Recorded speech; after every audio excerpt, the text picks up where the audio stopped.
চলো বন্ধুরা, আজ দেখে নেই তোমার মনের মানুষের কি কারেন্ট ফিলিংস। এই নো কন্ট্যাক্ট সিচুয়েশনে তোমার মনের মানুষের কি কারেন্ট ফিলিংস আসলো সেটাই এখন দেখবো, কেমন? Thank you. ওকে, জাস্টিসের কার্ড এসেছে, অর্থাৎ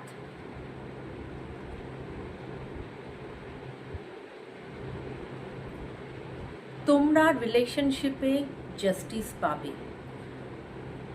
তোমরা যদি রিলেশনশিপে সঠিক পথে থাকো তাহলে এই জাস্টিস তোমাদের স্বয়ং ঈশ্বর, স্বয়ং ইউনিভার্স দেবেন।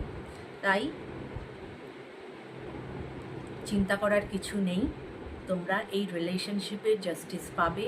এবং তোমার মনের মানুষের এটাই কারেন্ট ফিলিংস যে সেও একটা স্ট্রিক্ট ডিসিশন নিতে চলেছে তোমাদের এই রিলেশনশিপ নিয়ে, কেমন?